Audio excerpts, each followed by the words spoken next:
Testing, testing. Hello, hello. This is a mic test to test for loudness. Over.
Right, okie dokie. I think we are ready to go. Let's begin. So, having a small crowd today, so let's begin.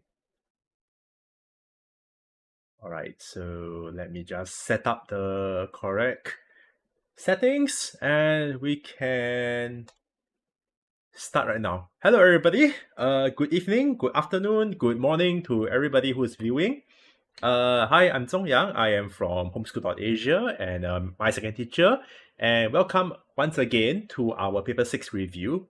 Today we'll be solving the entire paper for IGCSE Physics, subject code 0625, Winter 2025, Paper 6, Set 2. Remember, Paper 6, Set 2. So for those of you who are watching together with us, right, I would highly recommend if you are trying out this paper, it will be very, very beneficial if you print the whole paper out one-to-one on a A4 size paper and follow along with me, because a lot of the graphs, a lot of the drawings, the technical drawings require you to use either a ruler and a protractor.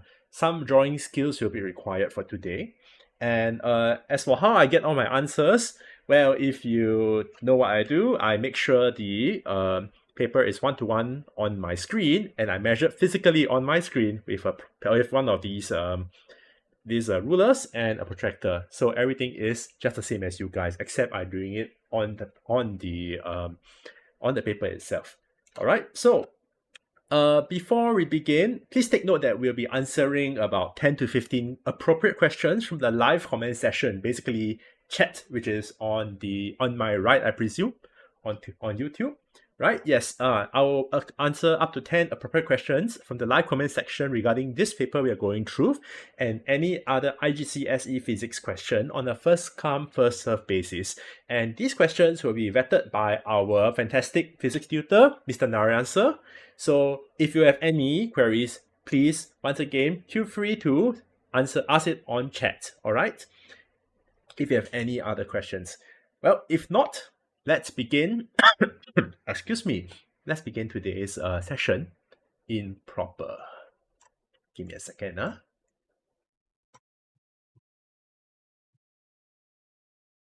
And let's begin.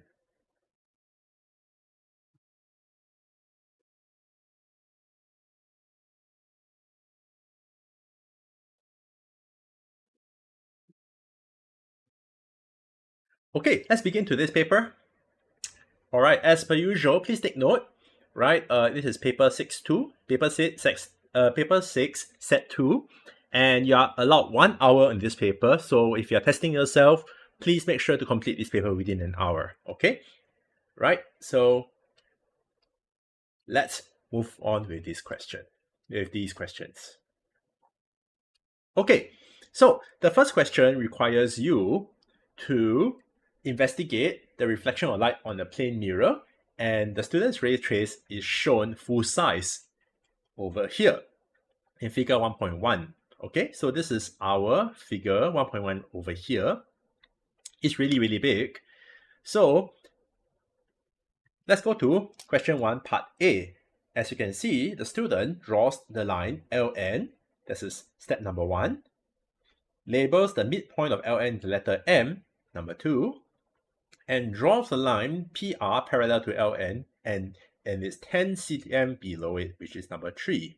Okay, so on figure 1.1, we are to draw a normal LN at the point M. Okay, extend the normal downwards until it crosses the line PR, and label at the point which the normal crosses PR with the letter Q. So we have to draw a normal LN to LN, right? LN is right up here, okay? And at the point M. So what is a normal? As you see, right? A normal is basically a line that is perpendicular to the other. So LN, we are supposed to draw a perpendicular line like this at point M. Okay, so let's do that right now. First things first, please take out your protractor. All right, you want to measure 90 degrees from M, which goes directly downwards. Okay, so it should look something like this. Something like this, okay? It goes directly downwards, and please remember this is a normal, so it should be perpendicular, okay? I know my line here is not exactly perpendicular, but you know, please forgive me for my I only have a pen and I only have a digital pen. I can't really draw proper straight lines. So hang on a second, let me just finish this. Right? It should be nice and straight all the way. Okay? Right, like so. Okay, it should be straight all the way. Okay? My line is not exactly very straight, but it should look something like this. Okay? This is my model answer that I've done before using Microsoft Word, and it should be nice and straight like this. Okay? This is a line and Q like this. So Q should be this point over here. Okay? So, right, extend the normal downwards until it crosses the line PR, which is over here, and label the point which the normal crosses PR the letter Q, as we have done so like this. So this is part A, okay? And if you draw this correctly, you should have a nice long line like this, and it should be properly perpendicular. Try saying that 5 times faster, properly perpendicular, yada yada. All right, wait a second. Yeah.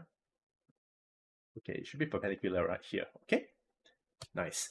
All right, so with that part done, part A is very simple, isn't it? As long as you draw a nice, a nice line that is drawn properly and is perpendicular, right, and it crosses PR, you should get your 1 mark. Okay, the easiest 1 mark to be done. Now let's move on to part B. So part B, the question wants you to draw a 14 cm long line from point M at an angle at 10 degrees as shown in figure 1.2, like this, right? And label the other end of the line O. So for this, right, you need your protractor and you need a ruler. Simply put, you want to put your protractor over here. You want to measure your projector, or put your projector over here, right? If you remember, this is 90 degrees, right? So 10 degrees from the normal should be at the 80 degree mark, right? So let's say we draw this line properly, okay?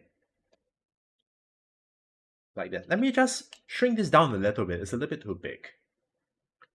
Yeah, there we go. That's a little bit better. All right, so as you see over here, we are to draw 14 centimeters from point M, okay? So this line that we draw from point M down to around here should be about 14 cm long. So once again, you measure using a protractor, you measure 10 degrees from here. So you mark it out somewhere, say around here, like so, okay? And then you draw using your ruler, make sure it is 14 cm. I guess it's somewhere like this. Yes, something like this. Okay, this may not be very accurate. Okay, and this is the end of the 14 cm line. So make sure you draw the line and then you measure 14 cm from point M to here, which is what's the line called again? It's O, right? O should be the end of the line. This should be 14 centimeters, and this should be theta, and theta is 10 degrees. Okay, so if you draw this properly, you should be able to get something like this. All right, you should be able to get something like this properly drawn. Okay, does it look nice? Yes, it does, right? So this is 14 cm long. Okay, if you are following this step by step using a piece of paper, that's good. Please continue doing that. This is what we need to do. Okay, for this question. This question is all about drawing, all about doing this properly on physically on a piece of paper. Okay, right. So now this is done already. We have labeled O. Now this student, all right. Okay, before we go there, this part B is worth 2 marks, right? And so how do you get the 2 marks? Your 2 marks is gotten if your theta over here is 10 degrees plus or minus 1 degrees, give or take, and the end of the line is measured is O over here, and MO, okay, over here exactly is 14 cm, okay? All right. So now, let's go to part C. Now, at part C, the student places a reflecting mirror on the line LN, and with its reflecting surface facing the bottom of the page, with the center of the mirror at M.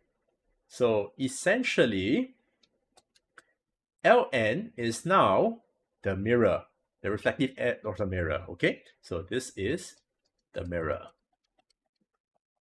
Right. Then, the student positions a light source and slit so that the ray of light passes through OM towards M. So, excuse me, a light ray passes along the line OM towards M. So essentially, the light starts somewhere around here. Okay? And it travels this direction. Okay? Oops. And then, the student marks 2 small crosses, x1 and x2, a suitable distance apart of the ray, reflected from the mirror, and the student removes the mirror and the illuminated slit. So the student marks 2 small pots, x1 and x2 over here. And after this is done, they remove the mirror. So on figure 1.1, we are to draw a line joining M to x1 and x2. So we have to draw a line from M over here, okay? And then we join x1 and x2 like that, okay? Don't mind me if this is a little bit wonky. This will be changed later in the final drawing, okay? Yeah, so please make sure the line as you draw is nice and flat, okay? Nice and straight. Oh, so please don't draw like me. Okay? So now you draw this line already. We continue this line until it crosses PR and label the point where it crosses PR with the letter T. So as you can see here, x1 and x2 is drawn here. It cuts across this nicely, okay? And this is where T is supposed to be, okay? All right. So doing this will get you your 1 mark, okay? As long as the line is straight and you mark out where T is, you get your full 1 mark. Now, we need to measure the length A of the line QT in centimeters. So QT, where is QT? QT is right here. This line down here, we need to measure this, okay? And, okay, we have to measure line QT to the nearest millimeter and the length B of the line MT in centimeters. Okay, MT in centimeters to the nearest millimeter. Record your measurements below or in table 1.1. So we need to measure these later, right? So MT, which is this line over here, we need to measure this. This is B and this is A. Now, let's grab your rulers, right? And measure this, okay? Measure how long is B and how long is A. If you do the drawings properly, it should look something like this, okay? On your paper, it should look something like this, all right? And this is where you want to measure. You put your 0 here, and then you measure up to this point for point B, okay? And for here, this is length A and length B. If you draw this properly, you should be able to get a length of this, all right? 1.7 cm for A and 10.3 cm for B, okay?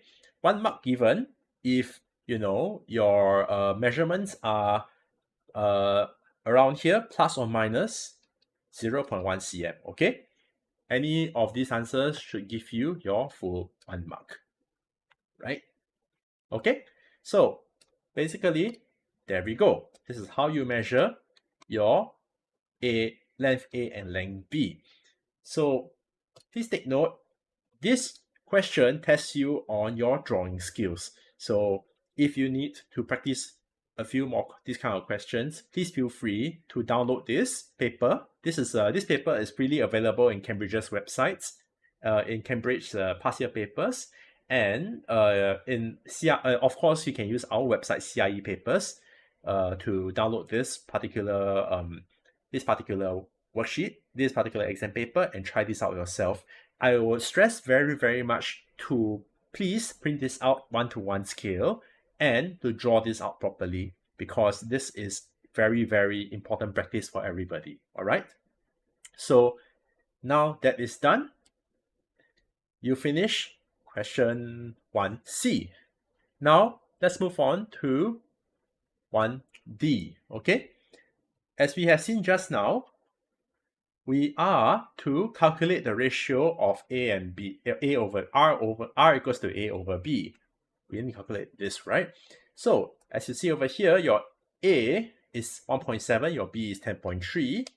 So let's write that down. So A is 1.7. Your B is 10.3. So R is equals to 1.7 divided by 10.3. And keying this in the calculator, you should get 0.16. All right. Okay, so essentially 2 marks awarded for correct number of R, right? And also it must be in 2 significant figures, because as you can see over here in the other values of R, they are all in 2 significant figures. See, 0.33, first significant figure, second significant figure. Okay. All right. So doing this will give you your full 2 marks. All right. Now let's move on to E, 1E. All right. The student repeats the procedure in B and C for the values of theta equals to 20 and theta equals to 30. Right. So basically, the student shines the light, maybe like this. This is probably 30 degrees. This is not accurate, of course. And then he measures the reflection like this. And then, of course, he also has to measure the B here and the A, which probably is really, really big at this time. And then the student records it down like this. Okay. So the student's results are recorded in this table 1.1. And the student states that R is directly proportional to theta. Okay, R, which is this, okay, is directly proportional to theta. Do you agree with the student? The question asks you whether you agree. Use this table over here to justify your answer. The statement over here should be, I agree with the student.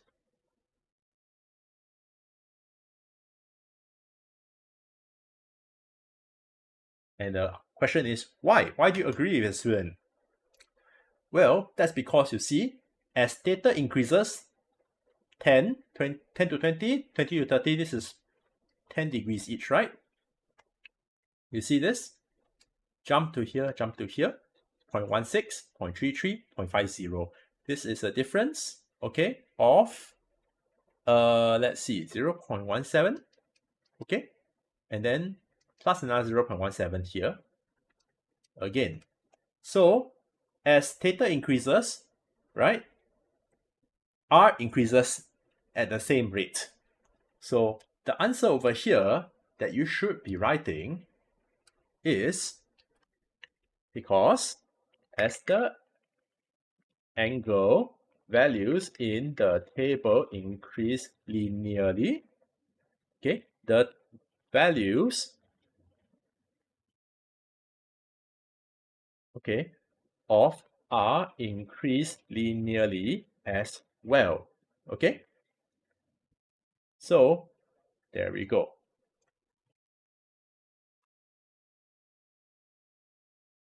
Okay, so pretty straightforward, yeah. That's why we agree with the student, not because the student is, hypothetical or whatever. You have to read the question carefully, read all of these very carefully. Okay? All right. Now that's done. Let's move. And this is a 2-mark question. So 1 mark if you agree the student, 1 mark if you use the values in the table to justify the results. Okay? Okay, very good. Now let's move on to part F. So part F wants you to suggest what the student can do to have more confidence in their answer to part E. So basically, the question is asking you, right, how can you make sure, right, how can the student be very sure that this statement is correct? Well, to make sure that the answer that the students, their hypothesis is true, you can always perform more readings as per usual, right? So currently, as you can see here, there are only 3 readings. Usually in our physics experiments or any experiments per se, you want at least 5 readings. So perhaps you can have different values of theta. Maybe you have 10, 20, 30, you can have 40, you can have 50, so on and so forth, or you can have 15, you can have 25, just to have more values, right? So the one suggestion we can say, you can say that, the student can increase their confidence is pretty much this. All right, let me just copy and paste the answer because typing is a little bit long. Okay, by the way, the answers will be released to you later, so please download the answers from link later after this whole video is over. All right, so basically the student can make more readings of theta, such as 15, 25, 35 degrees, to have more points for better demonstration of the linear properties of R and theta. All right, so essentially you get your 1 mark if you extend the investigation for different values of theta. All right, so 15, 25, 35, more values of theta, you get your 1 mark. Okay, all right, so with that done, we finish off question 1 with part G. So part G, we want to suggest one source of inaccuracy in this experiment, even if it is carried out very, very carefully. All right. So there are actually many different, explanations of how this can go wrong. All right. So one of the reasons is that the mirror is too thick. As you know, mirrors are very thick, and for most mirrors, right, the reflective surface is like here, okay, and there's a piece of glass that the light has to go through before it comes back out again. It gets reflected. So this thick piece of glass between the reflective surface and the other side, right, this can also affect our readings pretty much. All right, so this is actually a very legitimate way to have the readings done a bit inaccurately. Yeah. Also, if your light beam is too thick, right, it's difficult to determine the angle because, as you can see, if your projector, your reading is here, but there's also like maybe 1 degree here and another degree here. Let's say this is 10 degrees. This is probably 9 degrees, and this is 11 degrees. You don't know where to read, right? So maybe the beam of light is too thick, okay? Yeah, and maybe the projector angle is difficult to measure. So or the other option is, if you want to have such a thin beam of light, right, you must go into a very dark room. Or if you were to conduct this experiment in a very bright room, it's very difficult to see a very thin beam of light. Yeah.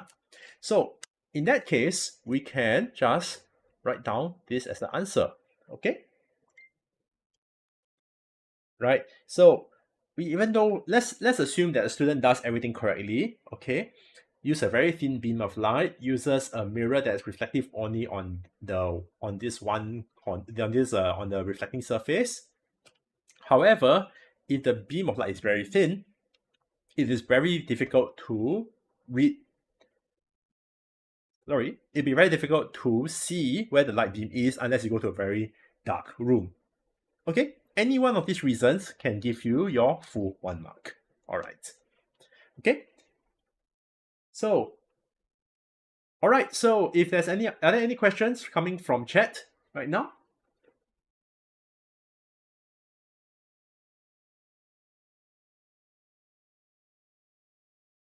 All right, if there's no other questions coming from the chat, I will answer them later. If you have more, please feel free to ask Narayansa. Narayansa is I'm very glad for you to have to be around. He is answering your questions from what I can see. That's great.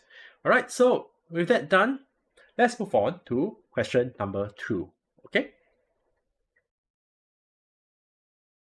Also, before we move on to question number 2, I'd like to check with everybody. I have received a comment last time that the volume isn't loud enough. If the volume is still a bit too low, please feel free to comment in the chat. We will adjust accordingly, right?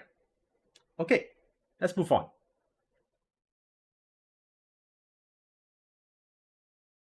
All right, thank you, Narayan sir, for checking the questions. There's no question up to now. Let's proceed. Okay, question number 2.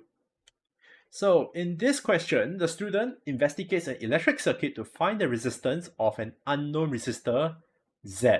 Okay, the student sets up the incomplete circuit as shown in figure 2.1, and there is a gap between the points labeled X and Y. There's a gap here. All right. So let's take a look at this circuit over here. This is a circuit, right? There comes a switch over here. All right. There's a voltmeter connected in parallel to something. There's a resistor Z and also this gap over here. All right. So, and over here also, before we forget, this is a power source. Okay. Okay, it's a DC power source. All right. So the let's see, what's this thing called again? The current only flows in from the plus to the minus, right? Positive to negative, right? Okay, so part A. The student, 1, closes the switch, which means it completes this circuit over here, but this is not really complete either. And then the student records the voltmeter reading V0 and opens the switch. Okay, so when the student closes the switch, right, the voltmeter over here measures the voltage, or should I say the potential difference of this power source. So V0 is the EMF of power source. Okay, so we are to record, and now we see over here in figure 2.2, right, this is the reading of the voltmeter. We are to record it down. So what is V0? As you can see here, 1 volt, 2 volts, 3 volts, 4 volts. And each of these small markings is 0.1 volts. So 4.5, 4.4 volts here, right? Because 4.5 minus 0.1. So you get 4.4 volts. Okay? Right? And that gets you your 1 mark, your first mark of this question. All clear, yeah? Okay, let's move on. Right, in part B, the student now connects a 10 ohm resistor between points X and Y. So over here, the student puts in this resistor that is 10 ohms, okay? And then the student closes the switch and then records in table 2.1 the reading V of the voltmeter and then opens the switch again. And then they repeat this procedure for the resistors or resistances 22, 39, 47, and 68 ohms. So essentially, this is an experiment, right? So afterwards, they just changed this resistor to 22, 30, what again? 39 and 47 ohms, so on and so forth. So this gets changed, and then when this thing changes, when the resistor over here changes, the voltage reading here changes as well. So let's read, all right? So first things first, we need to use the voltmeter reading in 2.1 to determine, all right, we have to determine the value of I over here in 2 significant figures, okay? So let's do this, all right? So for the 10 ohm resistor, it has a reading of 1.5 volts. So using this voltmeter reading, all right, we have to calculate the current I in the circuit over here. So as you can see, I equals to V over R. We have been given this equation, all right? So V is 1.35, sorry. R is 10. So V over R is 1.35 divided by 10. You get 0.135. But we need to record this in two significant figures. 5 is greater than 6. So this is first significant figure, second significant figure. 5 is greater than or equals to 5. So we round this upwards over here. So that should be 0.14 amperes. All right, in two significant figures. Okay, pretty straightforward, yeah? So 0.14 should be over here. 0.14 amperes. All right, fantastic. Now, the voltmeter reading, V, for the 47 ohm resistor over here, there's another blank here, look, right, is missing. We have to calculate V. So this is all very straightforward, right? So V is equals to I times R, okay? I, as we've seen over here, is 0.064, okay?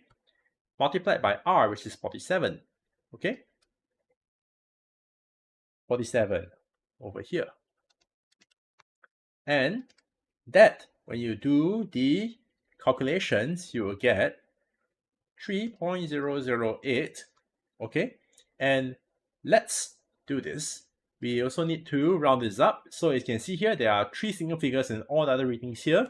So we should do the same. So how do you know how many significant figures you should use? You should always check out what are the values that's being read over here.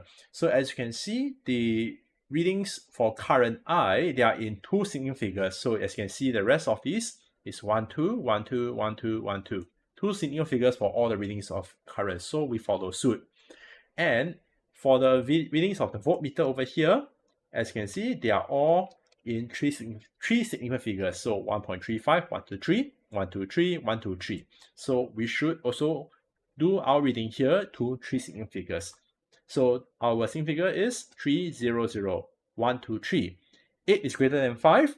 So we round this upwards and we should get 3.01 volts, okay, in three significant figures. Okay, now let's write down 3.01 over here and 3.01 right here as well. Okay, so this should get you your full 1 mark. All right, and for the previous question over here, there's 2 marks. One, basically, if you do this, right, 1.3 over 10, this gives you your first mark over here, and 0.14 at two significant figures gets you your second mark for your full 2 marks, okay? So there we go. Please remember to also write your answer to table 2.1, which we have done over here, okay? Right. Graph time. Our favorite. All right, so question 2C. We are to plot a graph of V voltage in the y-axis against current in amperes in the x-axis, and we are to start the axis at origin 0. Okay. All right. So this is a slight mistake on my end. Okay. Start the axis of origin 0, 0. So first things first, we are to draw a best speed. We are to draw the axis over here. All right. So this should go down this way. Oh dear. Right. So this should be here. First, let's draw the axis properly like this. Okay, we need all the space we can get. So this is the y-axis, and the y-axis, as stated over here, is voltage in V. Okay, and we are on the x-axis. It is current, amperes. Current in amperes will be on the y-axis. It should be drawn like this. Okay.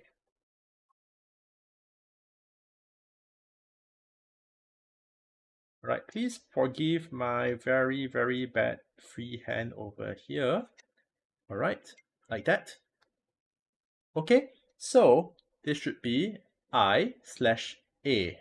Okay, now let's take a look at our values. Okay, so let's take a look at our current values here.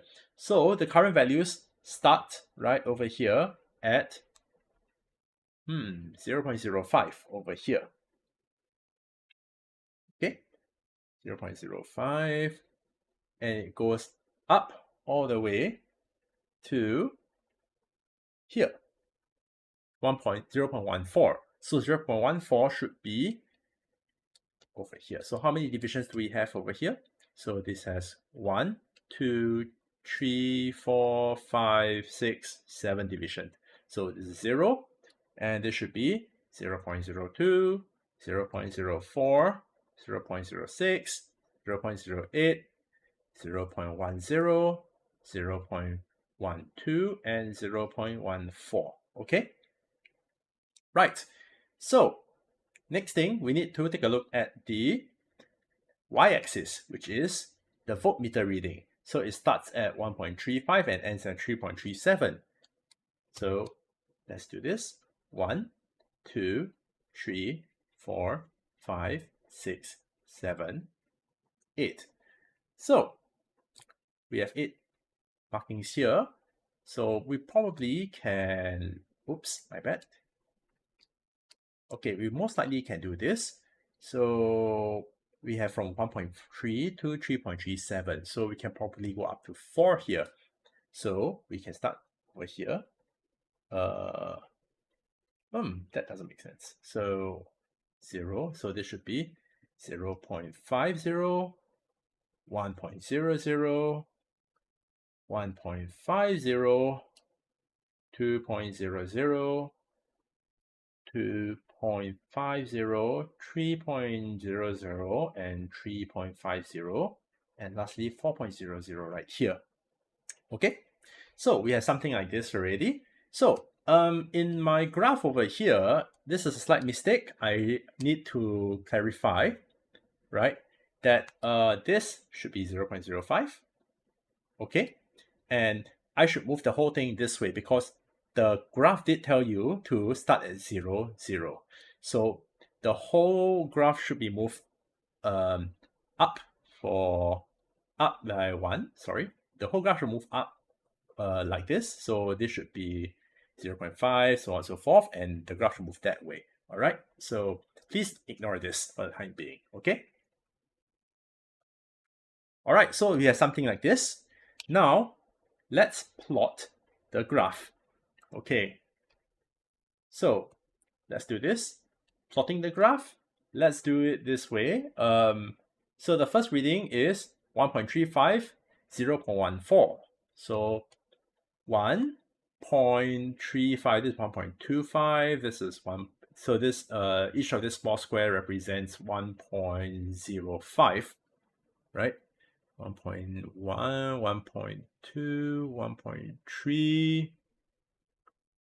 Oopsie, where are we? 1.3, 1.35. So it should be around here, 1.35. And the end of it should be right here, 1.35 and 0.14. So 1.35 and 0.14 all the way at the end over here. It should be over here. This is our first point. Okay. So write like this. Then let's also mark down the others. So next, 22 ohms. The readings should be 2.2 and current should be 1.0. 0.1, sorry. So 0.1 here and 2.2, 2.2, 2.1, 2.2 is here. So it should be right here. Okay. Right, so this is our second plot. 0.10, 0.1, and 2.2. Okay. The third plot we should have over here is 0.075 and 2.85. So 0.07 is here. 75 should be here. Okay. And 2.85 should be here. So it is 2.5, 2.6, 2.7, and 2.8. So we should draw a line all the way up here. Right at this line over here, right over here. Okay? Third plot. Now, fourth plot, we should get 0.064 and 3.01. 0.064 should be this over here, and 3.01 should be right here. So we should have the graph somewhere around here. And last but not least, we should have this over here, 0.050 and 3.37. 0.050, which is over here, right smack here, and 3.37, 3.37, 3.1, 3.2, 3.3, 3.4. So it should be around here. 0.50 here. All right, so once you're done with your points, right, once again, please take note, this is something we do also, but the scale is wrong. We should move this right 10 squares and up another 10 squares, okay? Right, so same thing here. Now we have the plots done properly like this. We can now draw the graph, the line of best fit. So what we do is we can take maybe 2 of the points, higher, and 2 of the points lower. Okay, so 2 of the points can be higher than the line, 2 of the points can be lower than the line, but let's try to put everything within, the best fit, line of best fit over here. Should be like this.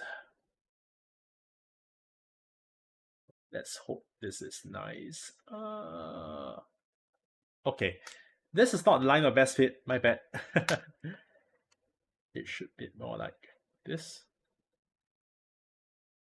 Like that. Pardon my horrible ruler skills. Something like this. No, that's not good either.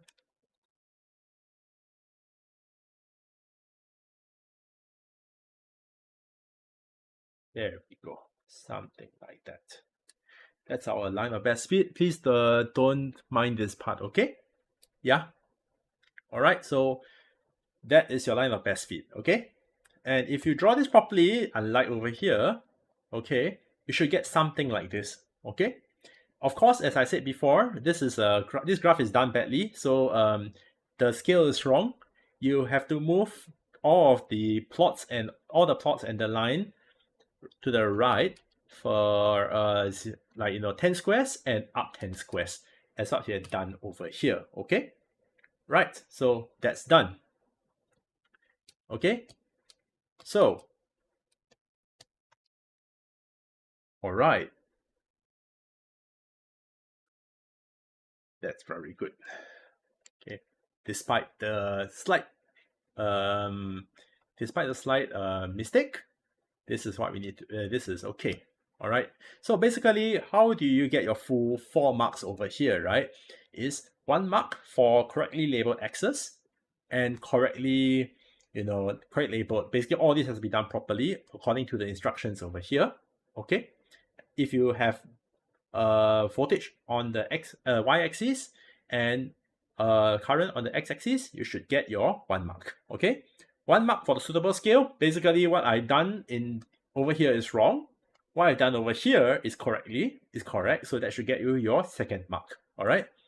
Now, 3rd mark for the correct plot points over here, as you can see. Okay, if this is good, this is correct, we should get your 3rd mark. And finally, right, 1 mark for the plots for a thin continuous line with good judgment, and that is where this comes in. Okay, if you notice, this is a nice thin line, and once that is done, you should be able to get your full 4 marks. Okay, is everybody clear with this? Okay, now let's move on to part D. Okay, part D wants you to find the gradient of your line, and we want to show all the workings and indicate on the graph the values that we can use. So let's not use this graph because, it's very badly drawn. So let's go to our graph here because this is a bit more accurate. Okay, so to find the gradient of the graph, right, you need 2 points. Let's say I take this point over here. As you can see, I've taken 2 points. So the first point is right here, 0.15 and 1.20 over here in this graph. And over here, I've taken this point, 0.44 and 3.5 right here. Okay, so over here, I can't use this because this graph is not straight, but let's use those 2 values here we have seen just now, okay? Right here. So 0.15 and 1.2 and 0.44, 3.5, okay? So basically, gradient is equals to, oops, my bad. Gradient is equals to the change of y divided by change of x, right? And the y value is 1.5. This is the second y value. This is the first y value. So 0.15 minus 0.44 is our first value, our y value. So wait a second, y over x. Oh, wait a minute. My bad. Sorry. Y value is here. Okay, the y value is here. 3.5 and 3.5 is our first y value. 1.2 is our second y value. So let's do it this way. 1.2 minus 3.5, right? Divided by the x value, which is 0.15 divided by 0.044. Okay, so 0.15. Okay, 0 minus 0.044. Okay, right here. And that should give you, all right, your, when you do this and put this in the calculator, you should get minus 21.69, yada, yada, yada, yada. And of course, let's put this to 2 single figures. You see over here, 2 single figures, 21, 2 and 1. 6 is bigger than 5. So we round this up, we get negative 22 as our gradient. Okay? So how do we get the full 2 marks? The first mark is if we done over here, we indicate on our graph, we draw a line down like this. This has to be how we find the gradient, right? We find the 2 points, and then we do gradient equals to change of y divided by change of x, and you get the correct answer over here. All right? Good. Now let's move on to E. Okay, E over here. The gradient of the line is numerically equal to the resistance Rz of the unknown resistor Z. So write down the value of the resistance Rz and record your answer to the nearest ohm. So as we have seen over here, we calculated that the gradient is minus 22.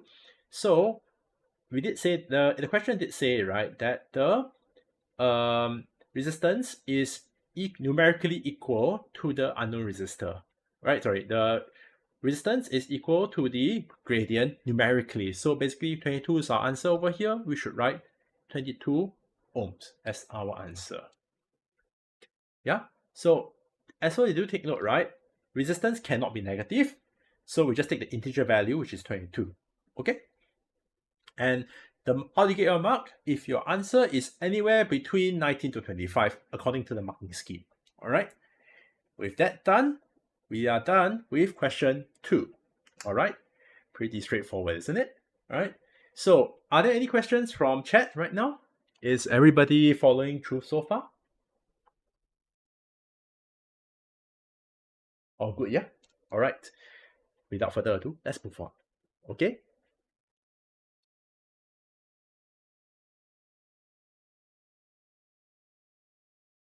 Okay, let's move on to question 3. Question 3 is on temperature, or should I say the cooling of water. All right, thank you, Narayan sir. No questions. Let's move on to question 3. All right, so question 3, the student investigates the cooling of water. All right, the student sets up the apparatus shown over here in 3.1, figure 3.1 over here, and we record the room temperature, theta R, which is 21.5 degrees. Okay. Now, the student, what they do is they pour in 60 cm cube of hot water into the beaker. Okay. Wait for 30 seconds.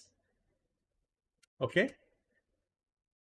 And then measures and records in table 3.1 at time t0 the temperature theta of the water and starts the stopwatch. So basically, what the student do is they pour water in, wait for 30 seconds, okay? And then they, after 30 seconds over, records the reading on the thermometer and starts the stopwatch at the same time. All right. So, and after that, every 1 minute, the student measures the temperature of the water at 1 minute intervals for 5 minutes. Okay, so the thermometer for time t equals to 0 is this in shown in figure 3.2. Okay, so we are to record the temperature in table 3.1 to the nearest 0.5 degrees, right? Complete time t. So at time t, okay, so let's record this temperature first using this diagram. So this is 80 degrees right here, okay? This is 85, 86, 87. So this is 87 degrees Celsius, right? Let's write that down first. 87.0 because the thermometer is right here, right on the 87 mark. So as you can see over here, the temperature over here is in 1 decimal point. So let's write it down as well. 87.0 as our temperature. And we have to complete the time t column. So time at 0, as we see over here, t equals to 0 seconds, right? Or should I say in minutes over here? Minutes should be easier, right? So we should write t in minutes. Okay. I mean, you can write seconds, but I think it's much easier to write in minutes, yeah? So we should write 1 minute, 2 minutes, 3 minutes, 4 minutes, 5 minutes, okay? And I think, okay, my bad, sorry. The answer booklet states that we have to write this in minutes, all right? So pardon for that. So please write your answer over here in minutes and write the unit here in minutes. Oh, all right. So basically 1 mark is given if you get 87 degrees over here. This is your first 1 mark. And 1 mark is given if you write down the time over here for the time column, okay? Pretty straightforward, yeah? Now, let's go to question B, part 1. So, suggest why the student waits for 30 seconds before measuring the initial temperature of the hot water. Alright? So, there are actually several different explanations to this, but let's go through them one by one, okay? So, pretty much one of the reasons is, if you do know, the thermometer takes some time to, get up to temperature, to measure a temperature.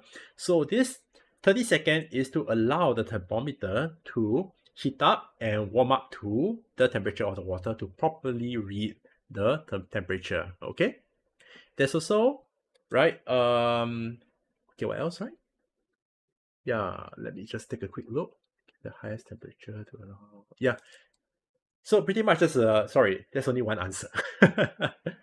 All right. So the one answer that we are given, or we should be writing, is this, right? The thermometer, right, has to warm up to the water so that it can read the temperature accurately. Okay. Let me just move this properly so that it can be done. There we go.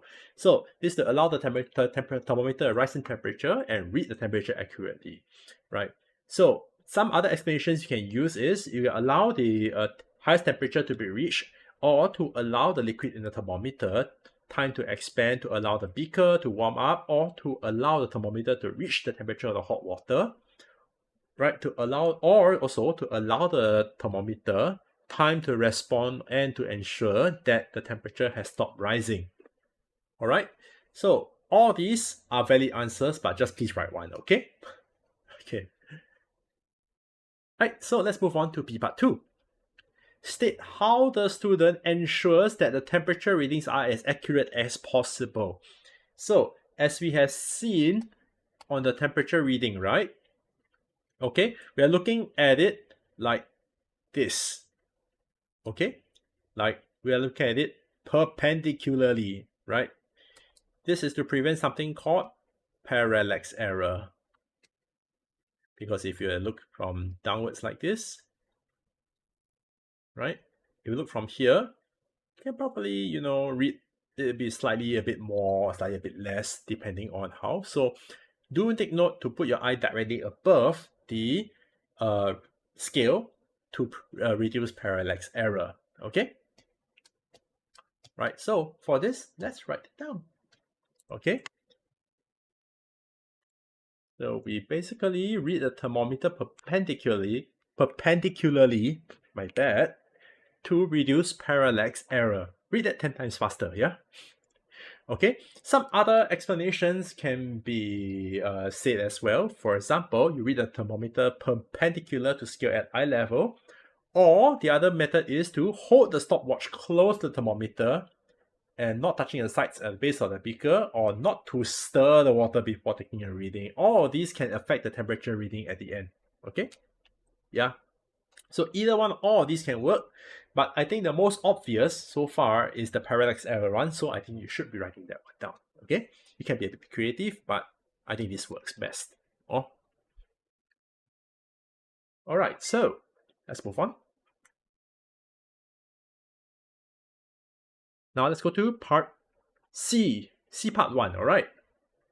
So let's calculate the decrease in temperature, delta theta, of hot water during the first 2 minutes of cooling. Right, so first 2 minutes, 0, 1, 2, 87 to 75. So this is our first two temperatures. So delta theta is equals to 75.5 minus 87.0. Okay? Oh my goodness. What am I doing? 87.0 minus 75.5, and that should get you 11.5 degrees Celsius. Okay? Alright. So, now that is done, we are to go to C part 2, which is we want to calculate the average rate of cooling R1 of the hot water during the first 2 minutes of cooling. So as we have seen over here, they give us the equation, rate of cooling R1 is equals to the decrease of temperature, which has been seen over here, divided by time. And the decrease in temperature over here, as we can see, is 11.5 degrees Celsius, right? Degrees Celsius divided by time, which is 2 minutes. Okay? Alright, and then once we do the division, we should get 5.75, okay?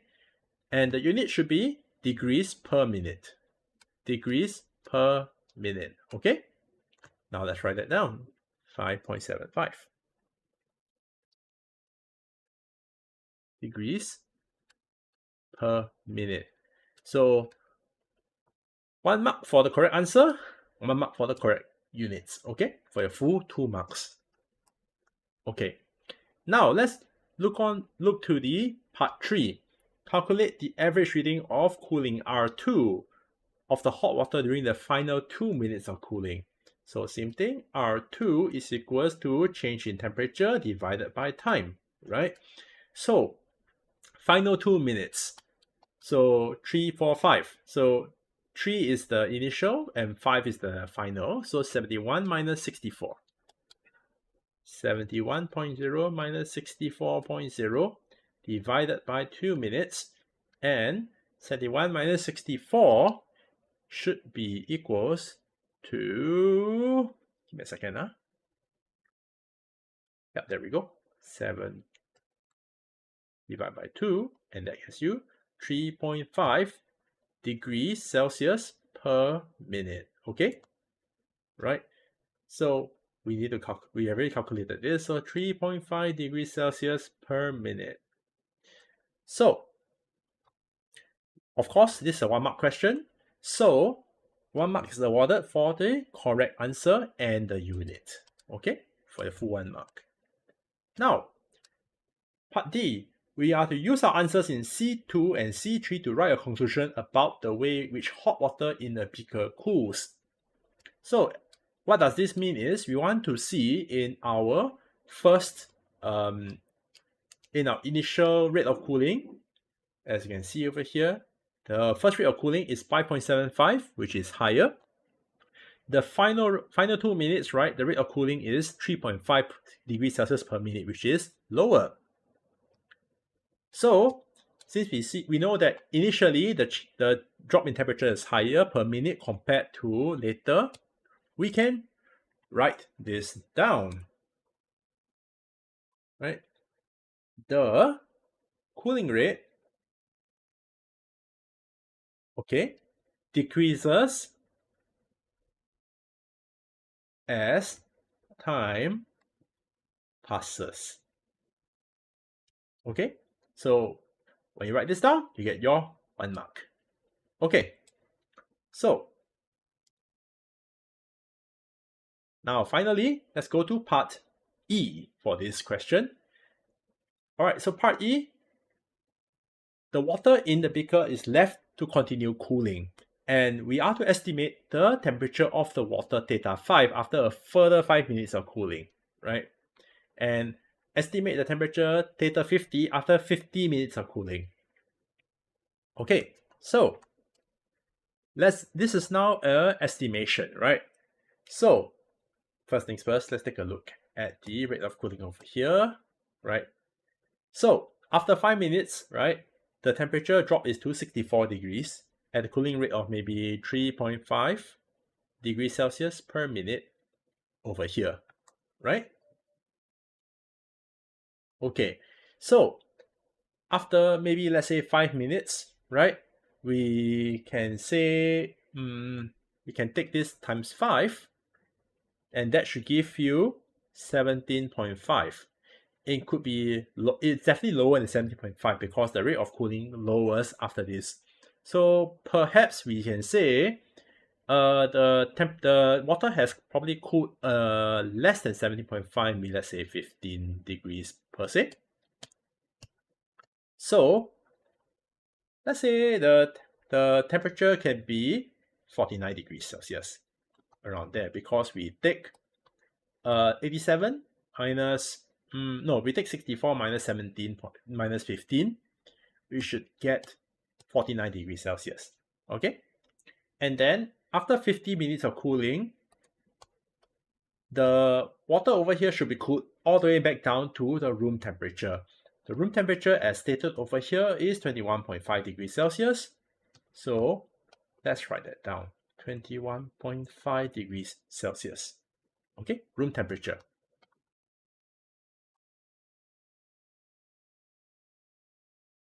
Right, so simply put, after 50 minutes of cooling, your water has dissipated all the heat to the surroundings, and now it's just left, no, not all the heat, it has lost heat to the surrounding to the point, right, that the heat loss equals the heat gain, and that's where you get the room temperature back to 21.5 degrees Celsius. Okay, right, doing this correct each will get you your 1 mark. All right, so far so clear? Yeah, all right. Now that is done, we can move on to question 4. Any questions from chat so far? Narayan sir, please help me take a look. Any people in chat? Any questions? Looks good. Okay, no questions. Now, with that done, let's move on to question 4, which is the one that you need to plan your own experiment. Oh, how fun that is. Okay. Let's move to question 4. No questions. Thank you, Narayan sir. All right, so question 4. A student sets up a flexible track on a laboratory bench, and they investigate the motion of a metal ball as it rolls down rolls down from the rest down to the track, which is from here, it rolls down this way, yeah? The metal ball rolls down the track, up to the other side of the track, and comes to rest at a height, the ball rolls up the track over here, up to height h, okay? Come to a rest at height h, and then rolling back down again. So we are to plan an experiment to investigate how one variable affects the size of this height h. So how tall this h is, we are to plan an experiment, okay? And we are to use this one variable to affect this size, okay? And the apparatus that we are given are this track, okay? We are given 2 clamps, 2 bosses and stands to support the track, and a selection of different metal balls, right? So this is how the whole system looks like, how the whole experiment should look like, okay? Now, in our plan, we have to state one variable we choose to investigate. We need to list any other apparatus that we need and explain how to perform the experiment. We have to state the other variables to be kept constant, the key variables that we need to keep constant for this experiment. And we can draw a table with column headings to show how to display the readings and explain how to use the readings to reach a conclusion. Okay? Alright, so we actually have want to do a bit of analysis first. So what are the different variables that can affect the height h? Okay? Right, pardon that. So the first thing that comes to your mind is the initial height that you release the ball over here should affect h over here, right? So this initial height over here, right, maybe let's call it h naught, should affect the height of h over here. So knowing that, we can immediately say this is the variable that you want to keep, you want to use this to see how this affects size h. So we use h naught as the variable.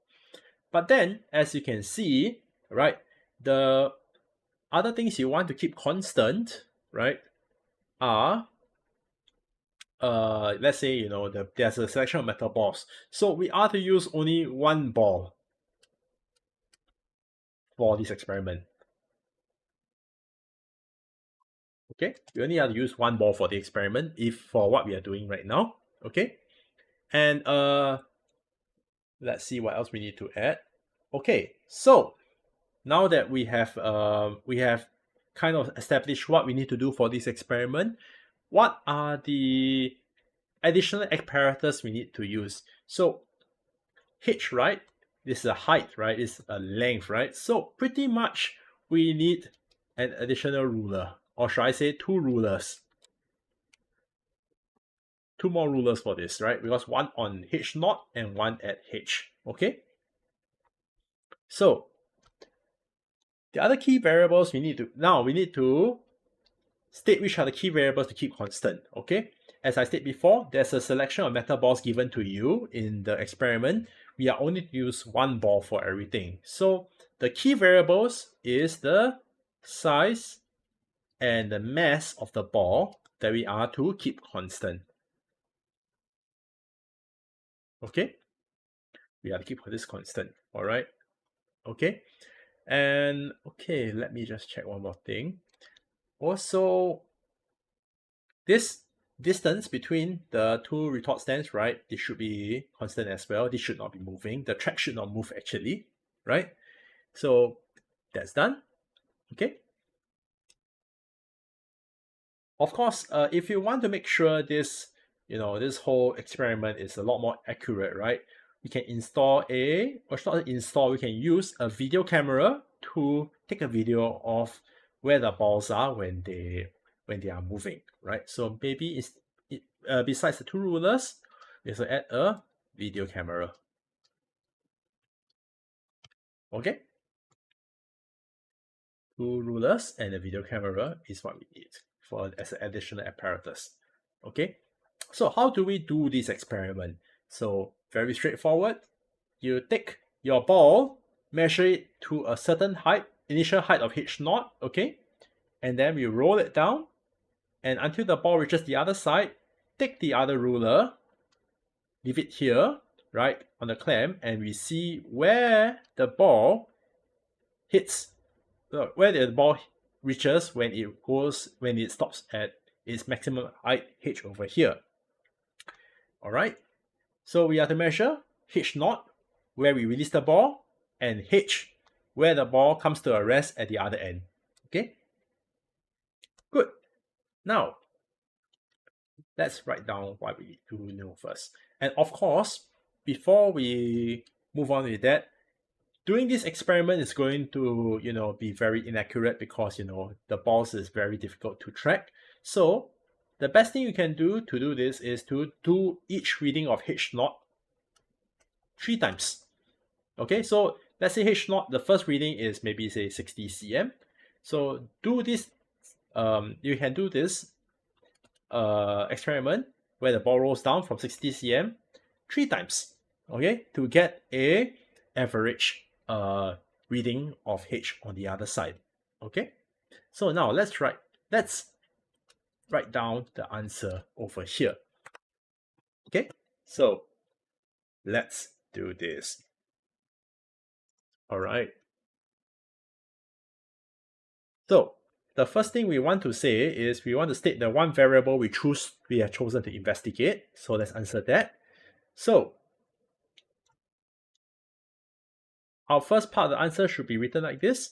So for this experiment, the height h is affected by an initial height where the ball is released.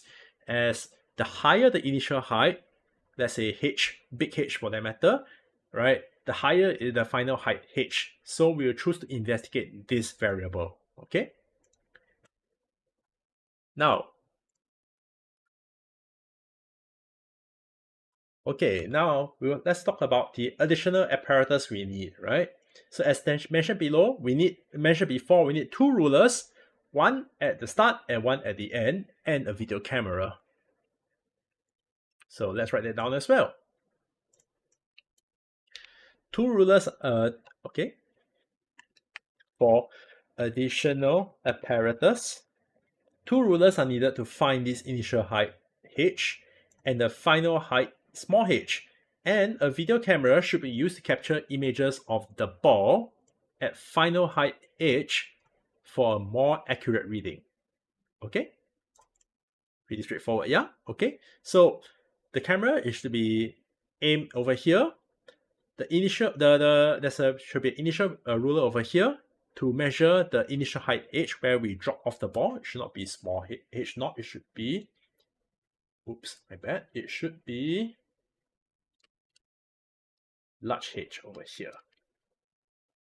Okay, now that's the second point. So this is the additional apparatus we need to get, okay? Right, as for the variables, we want to, now we need to talk about the variables we need to keep constant. Okay, so the variables we need to keep constant, right, they are the size and mass of the ball, as well as the track curvature that was set up. Okay, right, there we go. So as we stated before, the size and mass of the ball, since we are only investigating the initial height that we released the ball from, okay, the size and mass of the ball should remain constant, as well as the curvature of the track, the distance between the two stem blossoms, so on and so forth, yeah? So that should remain constant. Okay, next, let's talk about how to do the experiment. So the experiment should be done like this. Okay.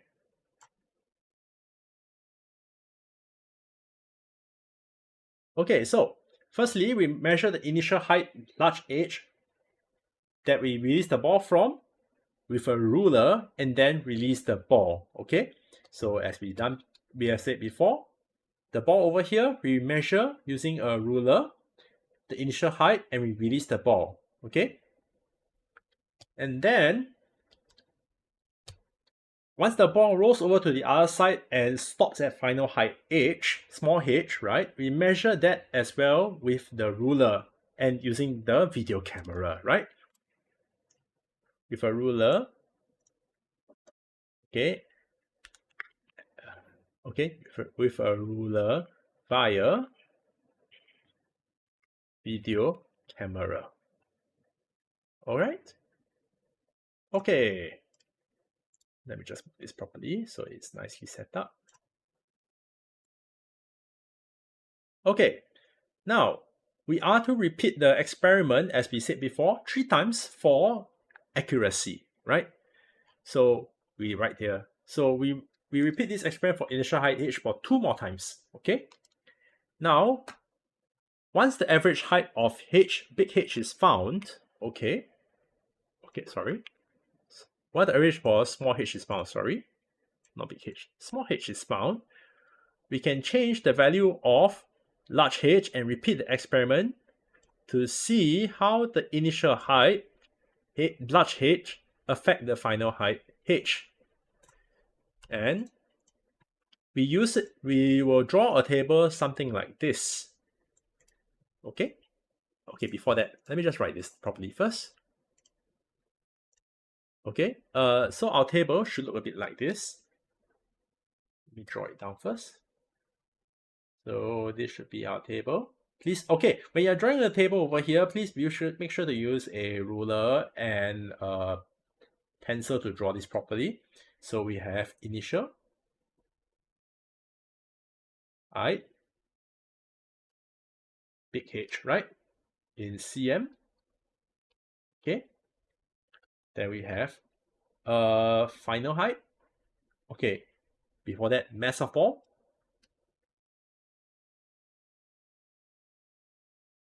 We are keeping this constant, so we record it down as well. Then we have final. Okay. Okay, final height, or should I say, let me just remove this. This should be a bit easier to read in this way instead. So initial height, we put in H, right, slash cm. Mass of ball is gram, but I think we don't really need this at all. Give me a second. This should be done this way. Okay, there we go. That's better. We don't need ms. We just need h1 in cm, h2 in cm, h3 in cm, and we have h average also in cm. Okay, and then we have something like this. Then let's say we can have 20, 30, 40, 50, 60, and so on and so forth. So these are the 3 values of a small h, the final h that we are measuring, and h average is the average of h1, h2, and h3. All right. So basically, once the average for this h for 20 cm is done, we can change the value to, let's say, 30 cm and repeat the experiment. And finally, once this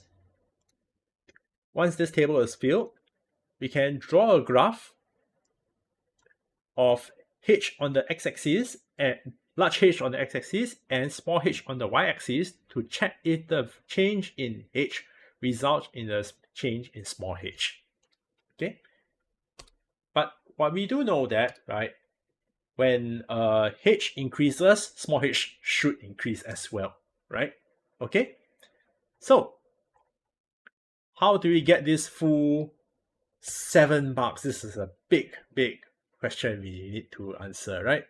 So first mark is awarded when you state a variable, right, that affects small h, the final height, right? In this case, our final height is our variable is the initial height over here.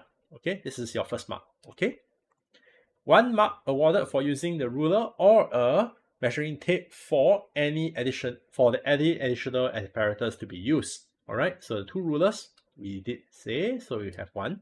And of course, bonus if we say there's a video camera for better, for higher quality capture and to read the ruler much easier. Okay. So we are now going to here. So how do we perform the experiment? So the answer states that it will give you 2 marks, right, given to explain how to measure the independent variable, which is the initial height h, and how to measure the final height small h.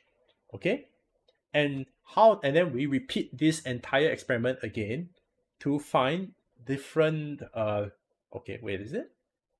and measure and repeat this for new values of the independent variable.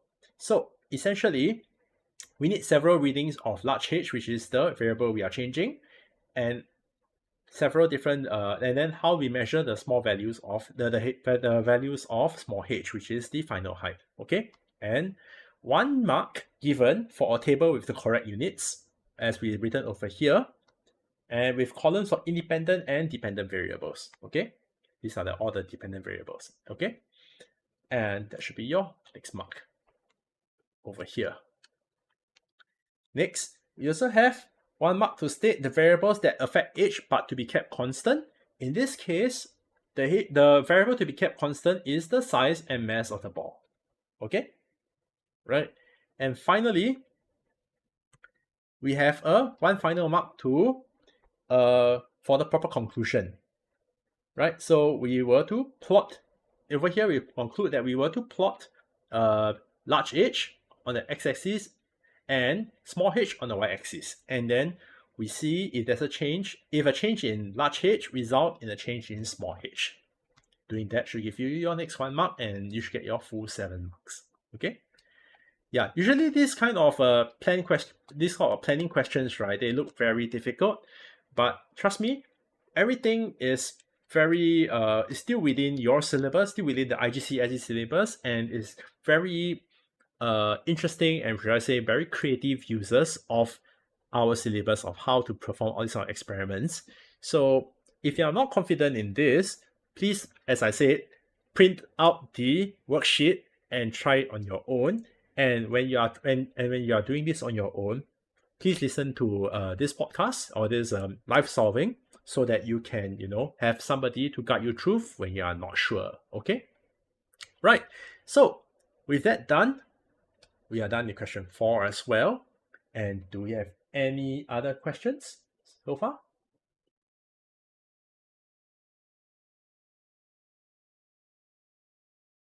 Any questions from the chat?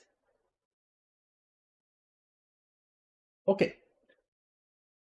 Seems like there's no questions. Then we can kind of call it a day. We are done with paper 6-2. All right. So we are done.